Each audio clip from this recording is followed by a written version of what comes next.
We got a lot to do today.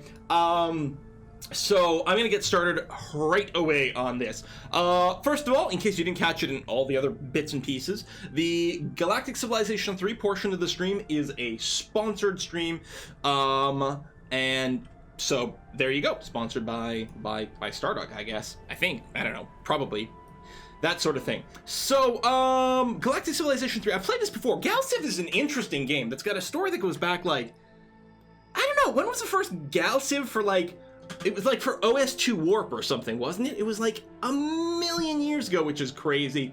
And they've continued to develop this. One of the things that Galciv has a reputation for is very, very, very strong AI that doesn't cheat. I think the one thing they do is they do have like map vision from the start, but otherwise, like I think there's a lot of non-cheatiness and some really brilliant and devious AI.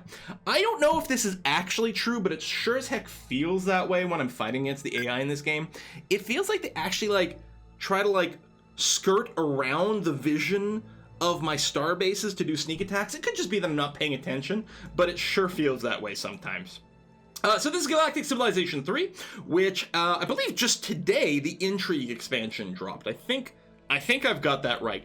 The Intrigue expansion adds a variety of new features, which I guess I should probably, let's be professional about this. We'll read out these new features here. There's a couple of things related specifically to governance. You get to choose your form of government from a huge number of different things, and you can change them on the fly as you play. You can assemble your cabinet.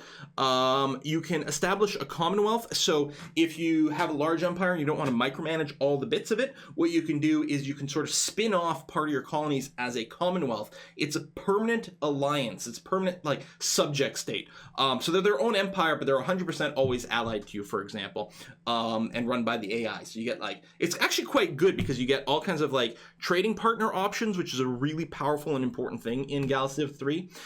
So we've got that. There's a new Galactic News Network pop-up that will keep you informed about the galaxy, which is very entertaining.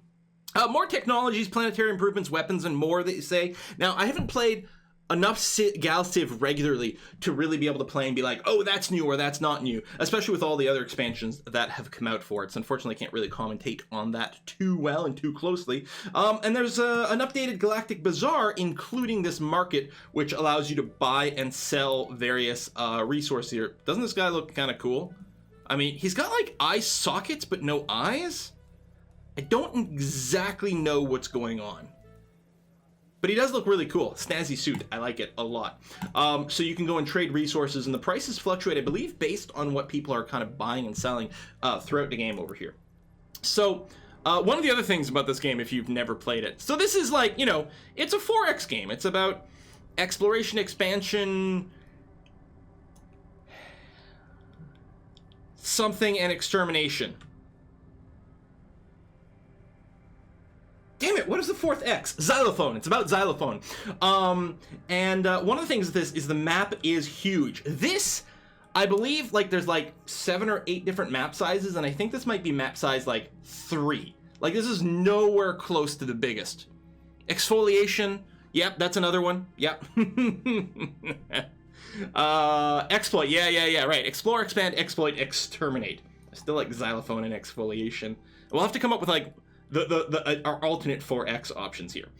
So this is a game that's in progress. Now, this stream is a sponsored stream, but what they don't know is I've actually recorded everything up to this point as a Let's Play, which I'll be putting on YouTube later on, because I'm like, well, if I'm going to be playing this, I may as well just record Let's Plays as I go along.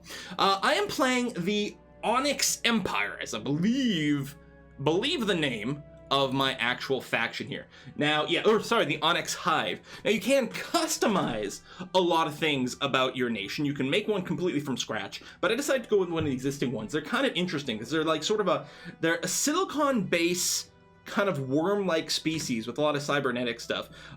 They start with a lot of asteroids because in their lore, they've actually gone to space mostly, and they kind of like live in these asteroids and these space rocks, and all their like star bases and ships actually like are basically asteroid chunks that they've gone and built into. I've got a fleet just hanging out. Nope, that's not my fleet. That's just an Explorer. Although even this, if we look in here, this Explorer, I love how close you can get in here as well. You can see it's still like, all right, we took an asteroid and then like attached an engine to it, and now it's a spaceship. it's a pretty good system. So they have like all kinds of different rules about how they kind of grow their cities, because they don't use normal food and things like that. But I thought it was going to be a lot of fun to play with, and it's been true. It's been definitely the case. You can see from that screen over here, I'm the #1 economic power. I'm also the #1 tech power, which is interesting because on this screen it actually says my research rank is 7. But I think those are two different things. This research rank is the rate at which I research. It took a long time for me to get my science labs up and running. If you take a look at my civilization, my timeline over here, we can sort by a few different things. And if you take a look at research, I am the brown line over there. So you can see I'm turning it on and off. So I'm about here. And it's been on this climb, and it's been, you know, a big jump over here. In fact, until fairly recently, I was actually one of the lowest ranked scientific races in the game in terms of pure science. But what I've been doing is I've been working the diplomacy. Look at me doing diplomacy things and trading with people as much as possible. We've got some good relations with some people. We've been sending trade ships. We've been doing a lot of trade with them. And if we take a look over here at the techs I have to offer versus the techs they have to offer, they don't have any techs they can offer me. They've got 2 techs that I don't have. I have 23 that they don't have. They have 1 tech I don't have. I have 22 they don't have. So I've been like working the diplomatic system. Did he say something about being all tingly? Oh, he does love me. Look at this. We have a close relationship. I am ripe for conquest. Militaristically, I don't have a big army, but turns out that hasn't really been much of a problem. Is this game worth it with all the expansions? Again, I don't like to answer that question from an absolute point of view because it will depend for other people, and obviously there's also a sponsorship thing going on here, but it's like extraordinarily solid. I love, and I've always loved, the economic system in here, the research system, the planetary system, where you've got these like tiles like this that you develop on these planets. There's a few other things. Oh, the ideological system has always been fantastic and stupendous and stunning, and I've actually got an ideological point to spend, so we'll be looking at it in a second. The ship design interface is crazy. So when you build a ship, so this is our shipyard here. Well, no, sorry, this is not a shipyard. This is one of my star bases where you can keep adding more modules on there, sort of like Lego blocks almost. It's crazy. Here we go. So here's the shipyard here where we can build a bunch of our ships. You can sort them by different things. But one of the things you can do is you can design your ships over here. And let's say we started with a new design. The first thing you got to do is choose the hull, and it's sorted by size. And you can choose, say, so for like these medium hulls that I have access to, I've got a bunch of different looking, there we go, baseline hulls that I can swap to, and just, they're all exactly the same in terms of stats. In fact, the hull itself doesn't do anything. You could actually start with a tiny little cube as your hull, because one of the big parts of the game is being able to like build your own ship. So it's like, okay, I'm gonna go and glue this on, and we'll put this thing on here, which looks cool, and maybe one of those, and we'll put another one on the side here. None of these do anything or cost anything. So it's like you just cosmetically design any kind of ship that you want. There's like massive amounts of Steam Workshop support as well, so you can like download all these things that are, okay, many of them will be questionably copyrightable for your favorite science fiction show, but if it exists, it's definitely out there. So you got all these things, and that's all on the cosmetic side of it, and some of these look like bug parts. Like, okay, I'm gonna add a tentacle, which is actually animated? I'm sure it was like, yeah, look at this! It's animated. I think it's frozen once I place it, so it's easier to glue things on. Okay, I like it. So you got that, and then you go into your actual equipment here for your ship. And so let's say you want to add a hyperdrive system, then you can do that. Now, the part systems like this, like the hyperdrive, is also something you can add to the ship itself. But if, like me, and I don't tend to like care about the, you know, this sort of building part of it. I just want to make things that like have good stats. You don't actually have to worry about this aspect of it, because what you can do here is you can just say, if I just double click on the hyperdrive, it gets added as a component down here. You know, it adds the mass, adds the speed, adds everything, but you don't actually have to worry about like adding the cosmetics. You can be like, okay, I did that, now I'm gonna add some lasers. So I got laser stats down here, but if you're a creative fella or fellette, then you can you can do all that. So these aspects of the game have always been super duper strong. The combat mechanics are really good. It took me a while, like finally playing it this time, I finally got into the combat, because that was always something that I never really sort of like grokked properly. And I think it's because I had moved on to like this sort of almost one tile per unit kind of mentality of like, well, you know, you roam around with your fleet, but this is more like you have to defend your planet. So like now my planets have a bunch of ships orbiting around them, which is good, in addition to like just my fleets sort of buzzing around. So here's a fleet over here, which was going to go and check out this Precursor Anomaly. But now someone just declared war on me. Of course, it's the humans, because humans are jerks in real life and in computer games. Humans are just big poopy heads. So they've just declared war on me, and admittedly, I don't have a very strong military rank right now. It looks like I'm somewhat vulnerable, but what they don't know is like I'm really working my tech edge here, and I'm actually, all my shipyards, and I have a lot, have started mass producing ships already before they declared war, so I should be in good shape. There's actually like a space alien around here as well, just like chilling and spawning out ships, like little babies. Space monster infant. I don't know what we're gonna do about that. Now, ideology is something interesting in this game. Every time you sort of settle a planet and do different events and things like that, you get all these ideological decisions to make, and they will do various good and bad things. And sometimes you might make a decision based on what it's giving you short term, but all of them will also give you ideological traits towards being benevolent, pragmatic, or malevolent. And then when you accrue a certain number of points in each one of these ideological categories, you get to unlock a new trait. So I've actually just unlocked another benevolent trait. I am a nice empire. I'm a pacifist. Well, that's actually true this time, actually. Although if the humans declared war on us, we're gonna just wipe them out of the galaxy, because screw those guys. So I've unlocked a few things already. So an outreach here, I got a free colony ship. There's a bunch of stuff over here for getting like some free planets and things like that, which is really nice. There's the affinity section. Again, this is all under benevolent, the nice tree. So affinity will make your people happier, you know, more approval from your citizens. There's prominence over here that gives all your planets more influence, because, you know, everyone in the galaxy really respects you. And then there's alignment over here, which is tech. Here's free tech points. Here's a 10% research bonus. This building over here gives you a 200% bonus to a colony's research, and gives you just passive more benevolent points every 5 turns, which is probably the thing to get. If you keep going down here, you can actually get to Quantum Leap, where you get a bunch of free points and all colonies generate 5 research per turn. It's kind of what I'm aiming for. Pragmatic's quite cool though. Like, they're all super strong, and the different races interact with each other politically depending on what ideological traits they've done. There's all sorts of great stuff. Then there's like malevolent over here, greed, aggression. None of that sounds like me though. I'm gonna go and get enriched over here, which allows me to build the Temple of Enlightenment, because that sounds so lovely. Now, one of the big things, probably the biggest change in Intrigue, is the government option over here. Look at this guy. Don't these, like, this is one of my Onyx Hive people. Don't they look awesome? In my head, I just, because they're like a worm-like species, I just think like they are just a worm, and then like all the hands and things are just an exoskeleton from like the body armor. But I don't think so. That looks like actual skin. So I wonder what they would look like without their armor. So we've got this ability to have like governments now. And there are quite a few different options. There's 20 different governments over here, and a lot of them will unlock, well, most of them unlock with tech. Colonial and Imperial you'll have right from the start, and then you've got a variety of other ones. Currently, I'm an information oligarchy.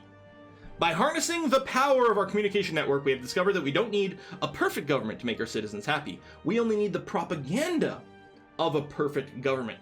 So I switched this because right now it has a morale boost, and it makes trade routes more valuable, and I have a fair number of trade routes currently out there right now, making me a good amount of money. But I was until recently the Interstellar Republic, which also had a research boost, and I may go back to it. We'll see. There's Stellar Monarchy, there's Utopian, which I haven't unlocked yet, and so there's like sort of first-tier governments-ish, but that's not even entirely accurate. Sort of second, third, and then like down here we've got Singularity tech. It's nice though, like you get an AI Overmind unique ship, but you get a diplomacy penalty.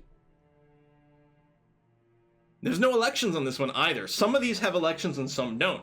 So Objectivism has elections. Information Oligarchy has elections as well. It also, you need certain governments unlock that galactic market where you can buy and sell things. So there's a lot of extra stuff over here. You can change your government every 6 months in games, every 26 weeks, which is 26 turns, which doesn't take that long.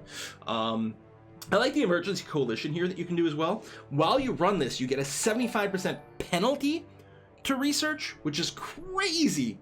You do get a 100% boost to income so that you can pay for a big fleet. You do get a morale penalty, but there's also a crisis that goes on. While this is running, you can only build military ships. So this is definitely the, it has hit the Galactic fan, and we need to do something about it right now.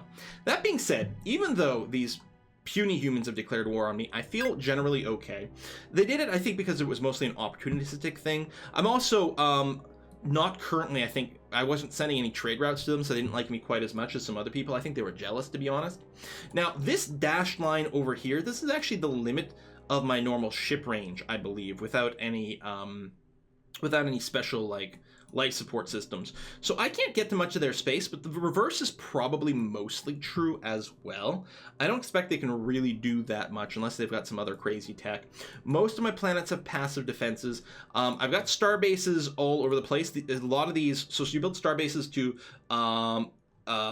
claim certain space resources, like the Prometheon over here, which is a resource that you use for a variety of different things. It says Promethium is a necessary ingredient in any well-equipped lab, and specifically as a silicon-based life form, I use Promethean to grow my population by building cities. So it was one of the most important things. So like this starbase here, which is on the front lines, I might want to go and give it a more potent defense system. So if I go and increase its defense system, it'll get more stats. Right now, it's fairly strong, but we can make it stronger. It also gives it more influence growth, so it'll spread our borders out of this a bit more. I'm also going to go and equip it with some perimeter scanners so that we can see a little further out. We can also get some extra specialized defenses, but I'm going to hold off on that until I know what the puny humans are actually like packing, and we'll see. I'm going to have a sip of Iron Brew, because that was a lot of talking. Is this real time or turn-based? What are the link conditions? So this is turn-based. This is purely turn-based over here. Each turn is about is a week in game, and a fair bit of stuff happens. The victory conditions, there are several different options. There's the conquest victory, which means you kill everyone else in the galaxy. Kill or conquer them. There's the influence victory, which your cultural influence must, you got to gain control of 76% of the galaxy. We must still get 69% at this point. You got to hold it for at least 10 turns and be at peace. So you can actually, your borders, which you can see, so this is my border over here. Not to be confused, you see like this shaded area here? That's actually my sensor reach, that's my vision area, but this is actually the limit of my border over here. And they don't always match, like here I've got, you know, extra, anyway. You can grow your borders by building up your influence, by building various consulates and tourism things on your planets. You can actually build influence-based star bases, which in all versions of Galciv I've ever played, from like 1 to 3, has always been my favorite way to win. You're building like space fast food restaurants and space TV stations and things like that, and pushing out your influence more and more, and it'll actually cause planets to culture flip, to come to join your side, and you keep sort of pushing it out and pushing it out, and the borders just grow and grow and grow, and more planets join you, and at some point you just like overwhelm the entire galaxy. Everyone just like accepts that you are the ultimate source of all cool entertainment in the realm. So yeah. Hated the influence starbase spam. Well, in Galciv 3 the influence works quite a bit differently. And just spamming starbases for the influence thing is really not the same kind of mechanic. I guess we'll play a few turns here and see how it goes. There you go. I was going to say, I don't think the sensors had kicked in yet. Now, one of the questions is, what color are the human ships? The burns have been destroyed. Oh, okay. So one of my scout ships is off in human space over here, and one of their gunboats is intercepting us. Looks like they're really heavily using projectile weapons, which means if I'd want to counter this effectively, I'm going to want to use armor on my ships. This might not be exclusively what you're using, but this one is the one. So there's a space battle here. We could view the battle. It's not going to be very exciting. One ship on one ship, and yeah, there's just a scout ship here, which I don't think even has any weapons. So you don't control the battles. So whether or not you simulate it or watch it doesn't make much of a difference. But now I know the light blue ships are the ones to look out for. I think one of my starbase is currently working on a troop transport, and one of the reasons for it, actually, is the fact that this planet over here is filled with primitives, and I kind of want to go and conquer it. It's been in my territory for a while. I think it's time to do that. Typical humans using gunboat diplomacy. I know you can't trust these humans. So the Ilarians are great, especially in this game. They love me. Same ideology, open borders treaty. We're outside of their travel range, and I'm super skilled in diplomacy. They would like an exploration treaty so we can see each other's fog of war. And they'll give me some, this is a rare resource, Aurora's Arboretum over here, as well as signing a non-aggression pact. Hey, sounds great to me. Let's do that. I'm totally friendly. I don't know why anyone would ever declare war with me. It's just rude. It's just rude is what it is. We might still be able to take out this heavily defended anomaly. You do need, for most anomalies, you can just hit it with a survey ship, and that's fine. The heavily defended ones, though, are presumably heavily defended. I don't know how tough they are, so I brought my fleet over. I can't go in there with just my fleet. I need to, sneeze. Excuse me. Never fails, huh? I need to bring my survey ship over there to help out. We'll be doing Scotland shortly after this. Again, I'm not sure what map size I started on. I feel like, I think it's large, which is still like only like in the midway point. There's ludicrous sized maps, because this map here they recommend 12 civilizations, which is what I'm playing with, 12. But I think the biggest ones, they're like, we recommend like up at least 36 people in this one. It's massive. Okay, I have researched the populist party over here to give me a morale boost over there. Got my little bot letting me know. And we can choose a new tech. So, the tech system, if you haven't seen this game before, you can click on the tech tree. And in practice, there are actually 4 different tech trees. The colonization, engineering, warfare, and governance trees over here. And they're sort of subdivided into 3 ages, which I don't think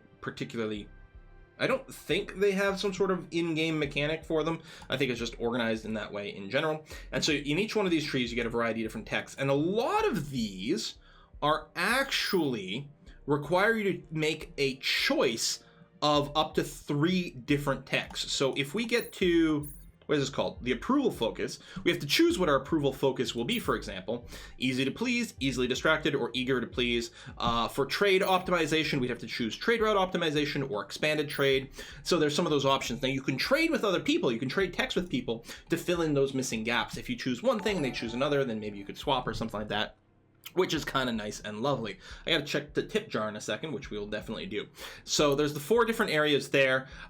These trees, now, it used to be when you picked a race or when you made a custom race, each race would have sort of a custom tree. Or if you made a custom race, you chose basically a tree, the tech tree that was used by another race. So every race had something different. Now I think they sort of procedurally generate the tree based on your racial traits, I think is what I read about.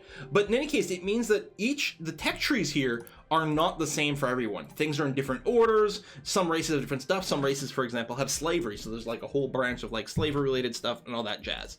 And if you want, you can just use this tech screen as well. These are all the techs that I currently can research, which is a lot. Normally you get like, 6 or 7 things to choose from. But right now, because of all the trading I've done, I've got like crazy stuff all over. It's sorted by research time, which is nice. Now, assuming that gunship was not an anomaly with the humans, so they're using like kinetic weapons, like projectile weapons. They're shooting pew-pew bullets as opposed to pew-pew laser beams or pew-pew missiles. I need to vary up my sound effects onomatopoeias. But that means we'll probably want to do armor-based ships. So we're going to choose one of the armor optimization options. We get to choose, we can either have our armors be 10% better, or 10% cheaper, or 20% lighter, which might allow us to jam more components onto our ships. I think I'm just going to take the straight up 10% better for this. And by researching this, I'll probably lead to a better armor option as well. So we're going to take a look at this. Thank you for the pew pew emoticons, ma'am. I appreciate that very much. What do we come in here for the whiskey and chocolate fun? Or today, it's going to be the Iron Brew and Kendall Mint Cake fund. I don't think I've ever had Kendall Mint Cake. I'm very excited for it. I know it's a very classic sort of British thing here. Fang727, thank you very much. Always enjoy watching your videos, and because I'm homesick, I can actually watch. Good luck on your pacifist run. Fang knows me very well. Fang, I hope you feel better soon. It is nice when you homesick so you can sit around and watch some videos and stuff like that, but being sick itself is always bad. Dangus Cronus as well. Huge YouTube fan since the League of Legends tutorial. That was a while ago. Wow. So happy to finally catch a stream. Hope this chocolate helps soothe the ache of all the countless Petra I have seen you miss. Thank you. And there are wonders in this game, and I have missed quite a few of them as well. Rhinoceros Maximus is handling the last call for the giveaway. So we have giveaways going on right now. If you didn't know, we are giving away codes for Civ 3, for Galactic Civilization 3, with the Intrigue expansion. So definitely make sure to pay attention to the chat over there. Get in there. We'll see what we can do. So, Idle Colony. I do like this little thing over here where you can just sort of tab and see different things. Another trade deal. You're interesting. They're super evil robots. But they're my friend because I trade with everyone. They want interstellar governance, which is a tech. One antimatter, which is the resources I have. They would like a non-aggression pact and open borders. In exchange, they'll give me some money and something called Artocarpus virals, which I don't have any of. I may need it for a wonder or something like that. It's a pretty cheap tech. You know what, bro? It's fine. Look how much. These are super evil aliens. They have opposing ideologies. They're malevolent. They're really actually bad. But they still love me because I've been so nice to everyone, which I love the diplomacy in this game. It's super strong. The amount of, there's technologies that you can use to make yourself better at diplomacy. So you get better deals and people just like you more and everything like that. You get all these leaders as well that you can get. Right, so there's leaders that you can assign to various boosts over here. These affect your entire empire. So you've got all that. Then you've got some types of leaders, some diplomats that you can go and assign to specific nations over here to make them like you better.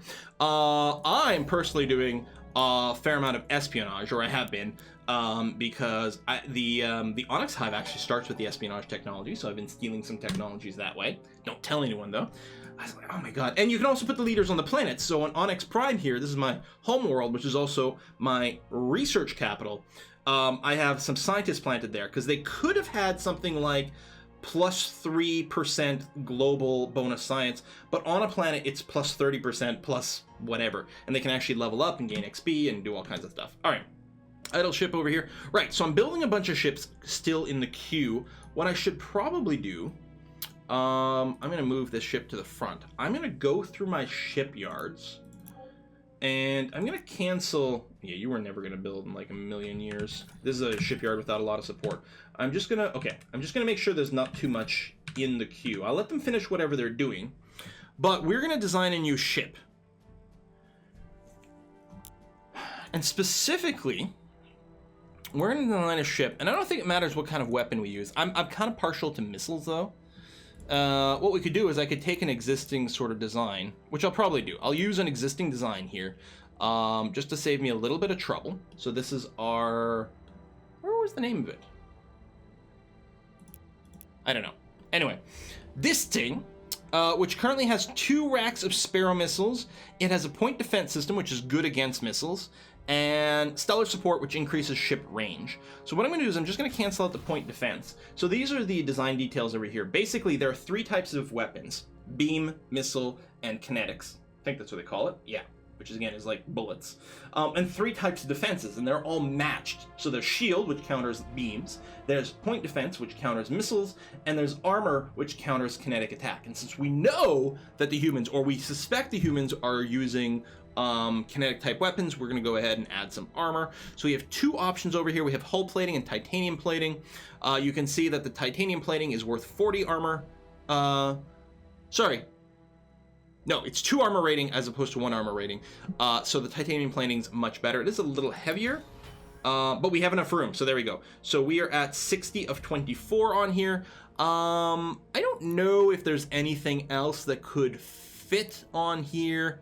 I could actually, if we're just concerned about defense, I could actually get rid of the life support, well, which adds range. Like, I might not care about the range. Extra sensors are very cool. It's a stellar support, right? So it's 4.5 mass. If I do that, stasis field, increase the range of all ships in the fleet. Now that's kind of cool. More hull points over here is also nice.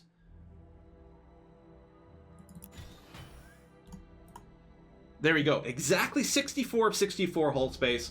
We get the 4 missiles and then the 4 armor. And I mean, I don't know anything about their defense. I haven't seen anything else about their ships, but I'm just going to assume that missiles are good.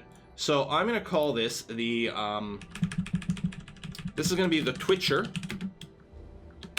Bam. And you can give it different roles, which affects how close or far it stays from things and whatnot. So we'll save that. And now the Twitcher is in my list over here. So I can say I am done with the ship design. Oh, we got an idle colony. We're going to get back to this in a second. So this is Sard 4. It's a desert planet, which means we get a boost to construction. We get a penalty to food, but I don't care about food. We just eat rocks. Every tile is currently full, but I have a bunch of ways to get extra space on here. So we're going to go ahead and clear some space next to these research labs. And the reason I'm clearing space specifically there, and maybe there, and there, is most buildings give adjacency bonuses. So research labs all give you a boost to research, but they also boost adjacent research buildings. So you really want everything sort of clustered up and everything. It's like a really, the building in this game is really cool because it's all about these, like, trying to design these sort of adjacency combos to really max out things. And a lot of tiles, or a lot of planets will have some sort of tile with a trait. So for example, this one tile here is a natural wonder. Which would give a bonus to tourism in the tile itself and a bonus to influence in adjacent tiles. I just ignored that one and I was like, research labs, all the things. So I have a Galactic mainframe here, which is a player achievement. You can only have 1 per player, and it's a research building, and adjacent to it are all more research buildings. So this Galactic mainframe is actually getting +4 to its production, and each plus is, I think, about 25% stronger is the way it works. So it's basically, I've doubled its production by doing this, and it's giving +1 to everything adjacent, and they're next to more neighbors, so each one of these is getting a +3, a +3, +2 over here. It's like, oh, it's awesome to do that. Okay, so our shipyard is idle over here. I'm going to start building a Twitcher. Well, this place, Larakin is a brand new planet. It has really not good production, which is why it's going to take 41 turns to build the Twitcher over here. But that's okay. We'll do... Oh, hold on. Let me come back here. 1 sec. How dangerous is this anomaly? You know what? I'm at war. I'm going to leave the anomaly be. I was going to go and take it, but we are at war. I'm going to put this survey ship back on surveying duties. That's going to be fine. So my fleet over here, I'm going to go and put it in orbit around the planet so that no one can just show up with some transports and land on there and take it over. Dun dun dun dun dun.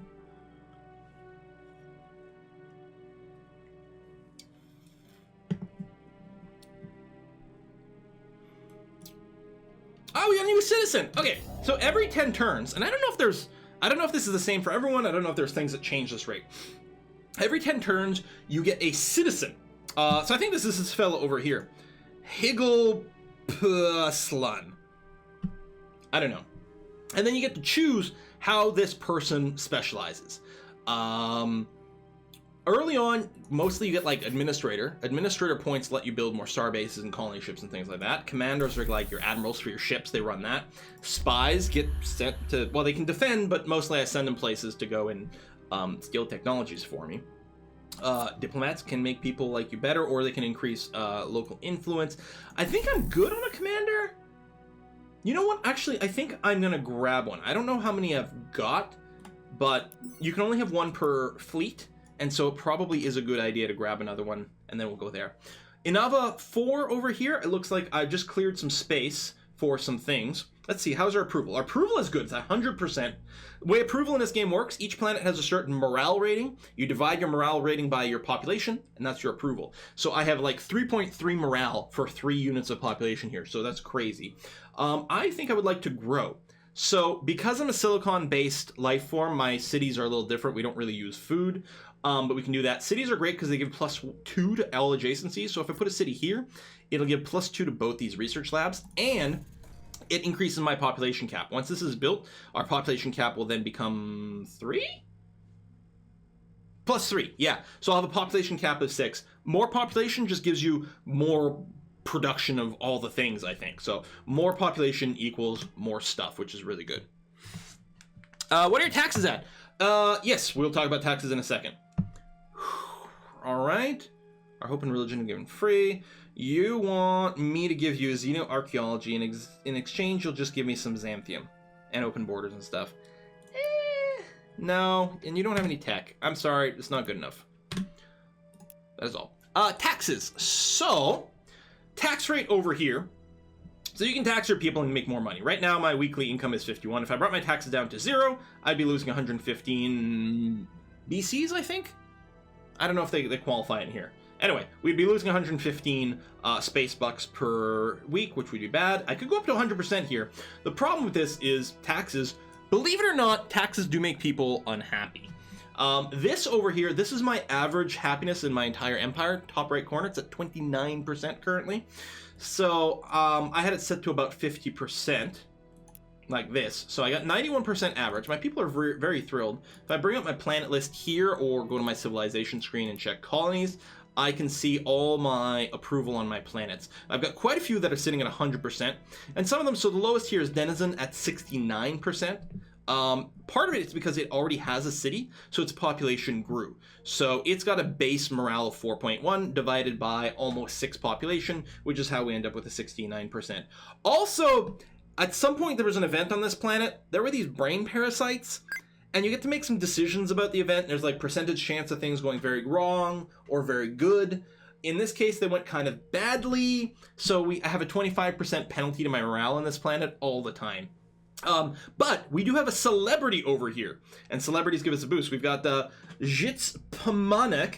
You maybe remember me from certain Let's Plays as something. God, I'm not funny at making a Troy McClure.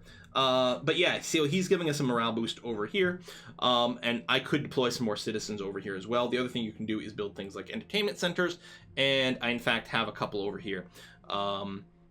And yeah, so a lower morale does give you, like, high morale gives you bonuses to things, low morale gives you some penalties. You can see here, we still have good morale here. 69% is all right. We're getting a boost to our raw production and our growth rate and all kinds of things. So we got all that. Brain parasite. So Facebook survives into the far future. Ah!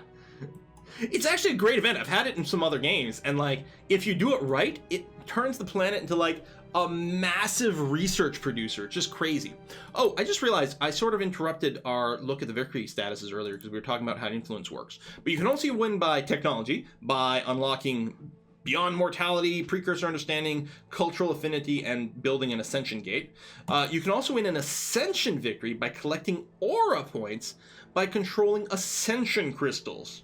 And you can also win a Diplomatic victory if you ally with everyone else in the game, which is really cool. I love the fact that you can do that.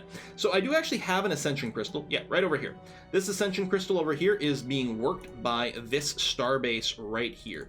It has an archaeological lab over here, Xenoarchaeology Lab, which lets us study precursor relics such as Ascension Crystals. And I actually could go and invest in more Ascension points and whatnot to amplify that, but we're not really going in that direction. That being said, what I did want to take a look at is any other sort of star bases on the fringe. I mean, there's still this one. Oh, you know what? I'm going to get the next level advanced starbase defenses here because it is on the fringe, and it also has more influence growth because, again, the weapons, and I don't know if you noticed, like, the look of the starbase does change quite a bit, and we can cycle through the different star bases. And what I like is the different starbase types have very different looks depending on what kind of like rings are on here. So this is a mining ring, here's an economic ring. These you put like in orbit basically around your planets, and then you get a production boost and you get a laboratory boost. It's really, really, really wonderful. Plague bomb the Humi scum. The Lantern have been destroyed. So probably a minor civilization somewhere.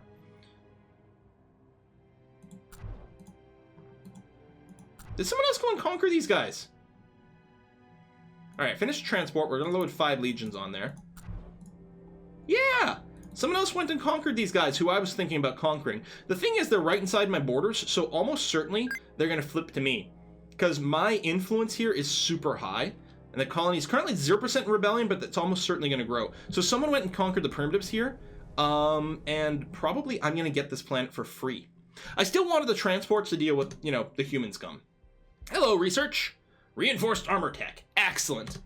Now, let's actually bring up, I think we want duratanium composite. Yeah, that's the next armor upgrade, above titanium. So most likely we want that, but I was going to take a look at the tech tree for warfare and sort of give some think. The warfare tree is probably one of the most stuff for some reason that I can't imagine. So yeah, armor optimization, we've got duratanium composite, and we've got armor support system.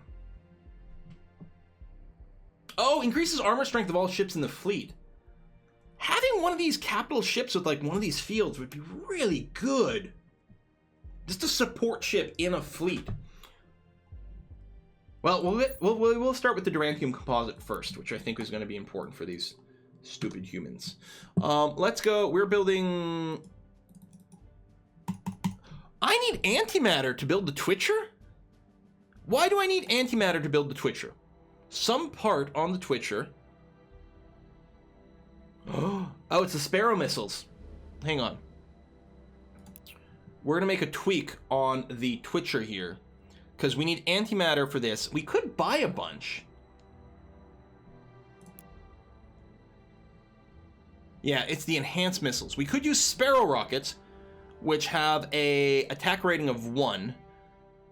Like the space rockets have an attack rating of 1. The Sparrows have an attack rating of 2. Literally twice as good as long as we have access to antimatter. So let's go to the market. Gonna go to the market and purchase. Oh my god, it's so expensive! Now, we do have antimatter mines. They're always around black holes over here. What we could do is make sure that... Yeah, see, bigger mining barracks over here. We can mine our antimatter a little faster, but still. Okay, I have an idea. We don't have to use missiles. So let's go and design. Grab the Twitcher. Use design. We can still use good weapons, but like we could use enhanced lasers, which use Illyrium instead. Boom, boom. The important thing was to get the armor. So this is going to be the Twitcher L. And then I'm going to make another one. Ship design based on this. Get rid of the Sparrows and use the enhanced kinetic weapon, the basic railgun, which needs thulium. Boom, boom. Wow, it's just quite small, actually. Oh, too heavy, but hull plating? No. Okay, that's going to be fine. We'll do this. We'll call it the Twitcher K. The Twitcher. Oh, these guys are idle. Just go there. It should get me to my idle shipyard in a second. There's my transport. So I think we're gonna use Neverwhal over here as our staging point. So we'll go and get the transport over there. So yeah, so I don't have the antimatter to build more Twitchers, but the Twitcher L and Twitcher Ks are fine. So Twitcher L a little faster to build. So I'll queue up some of those, and then we'll wait for another shipyard, and we can keep cycling. So this will start some Twitcher Ks. So what it means is we're gonna have an attack for every type of defense as well to counter some stuff. How's the new news feature? I'm waiting for one of those to pop up. We haven't actually... This might be surprising to you guys, but we haven't taken very many turns.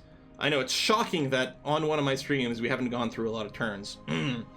But it's quite cool. So you get news pop-ups about, like, you know, the top 6 races, and, oh, so-and-so declared war on so-and-so. It adds a lot of flavor to the game, which I like. Ooh, our influence is dropping over here. We might want to just aggressively drop an influence starbase next to these guys. Just be very rude. Very rude. I like it. You still need to hook the space dock to planet still.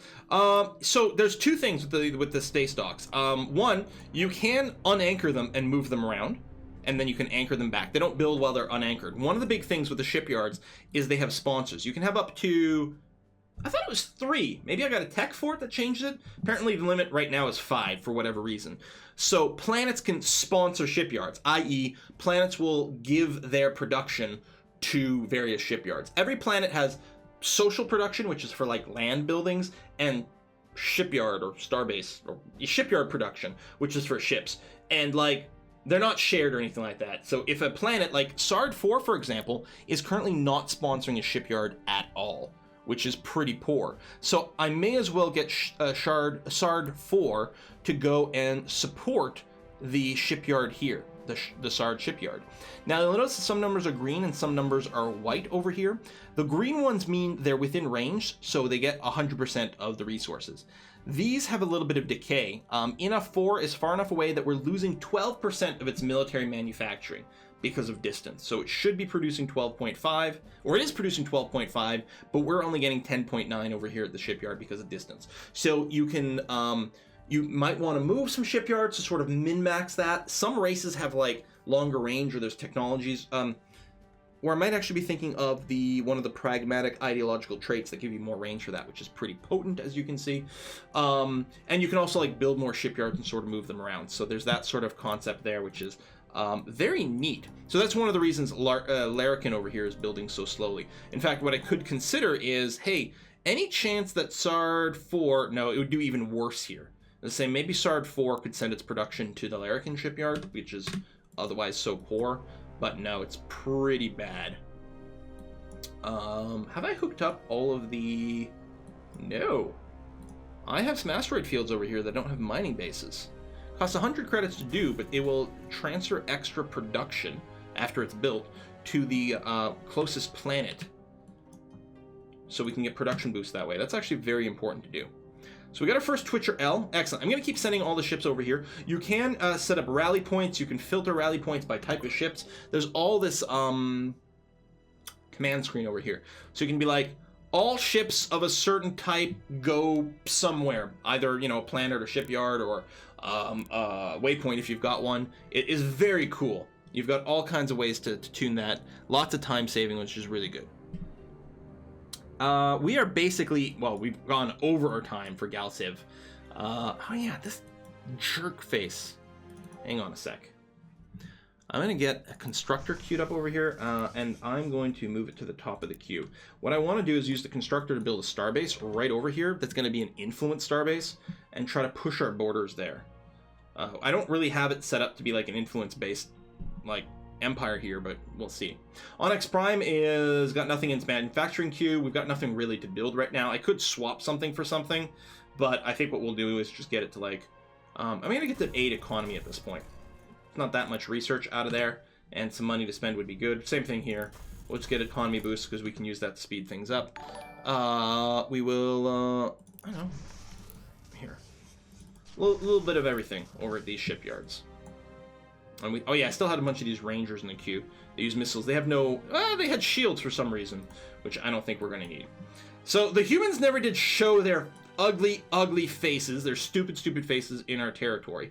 What we'd probably do is assemble our like new types of ships, our Twitcher ships, and then what we'd go is come over here to Gungar over and go and assault. Right now it says it would be a near certain defeat. I don't know if we can get specifics as to... Look at this ring around here. What is this? It's got a Precursor Accelerator around here. This was the trait of this planet. Precursor Accelerator, which gives +3 raw production. And it looks awesome. I also like the asteroid mines. It's a great little graphic. A lot of planets will have these like leftover like precursor stuff, and they all look excellent. I mean, like the game looks so gorgeous up close. It's such a shame that I tend to play it like here, you know, big picture kind of guy. Okay, not literally that, but around here, because like, so much information. But sometimes you got to look and gorgeous, nice sun. So we're gonna wrap this up here, yeah, we are going to just take a micro break here and switch over to our normal Wednesday content, which is going to be a continuation of our Scottish Civilization 6 game. But this was our look at Galactic Civilizations 3, the new Intrigue expansion, although mostly I talked about the base game. But again, the most to me, the coolest thing about this expansion is like this government stuff. Really, really excellent. I haven't really played around with Commonwealths too much, but you can, right? So you create a new Commonwealth, and then you add some planets to it, for example. Like sometimes you need to. Some of the more primitive governments can't handle a lot of direct planets, or you just don't want to micromanage a huge empire. Because again, this is like sort of middle-sized map. Well, no, it's the middle-sized option, but the biggest maps are like much, much, much bigger than this, and you could have a lot of stuff. So hold on, let me save before I do this. Boom, like that. So we could make, let's say we give Larrikin and Sard 4. Oh yeah, I have to choose one to be the capital. So it's going to be Larrikin. And you can customize the Commonwealth too. So again, this can be new Onyx Hive. No, this is going to be the Twitchery Hive is going to be that. And the short name actually can basically be the same thing because it's not a particularly long name. The Twitchery Hive. So the call sign is going to be the THS. That's good. You can change pictures, logos, customize a lot over here. Commonwealth Nation once part of the Onyx Hive. And then you set their personality. You say, listen, Twitch, you don't understand. These people, super aggro.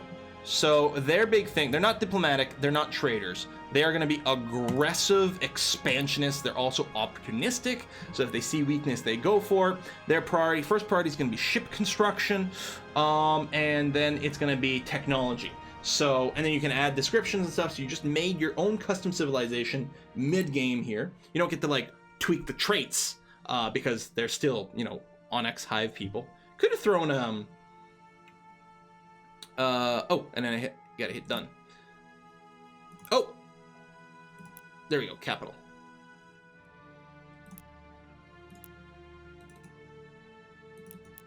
Ah, pluses and minuses. There we go. There we go. So the capital is going to be Larrikin. They're also going to have access to Sard. Done. And there we go. We say hi. Look forward to our partnership. We look forward to the good. So there's a whole new... oh, I got an achievement for that. There's a whole new empire out there. Right over here, the Twitchery Hive. And yeah, we're super good friends, and we can trade. They will research their own stuff. They will all... I think they'll automatically always declare war on people I'm at war with. I think is the idea. So you can do that, and then you don't have to worry about managing these planets over here. They'll babysit themselves. So yeah, we're gonna put a pin in this one. I think the expansion adds a lot of great stuff. I've always liked this game a lot. And it's those diplomatic and economic models. Like, it makes me feel like I'm running a real star like society and government and empire. Love it. All right, short break. We'll come back with Scotland in Civilization 6. Maybe we'll play some Baba Yaru. Be right back.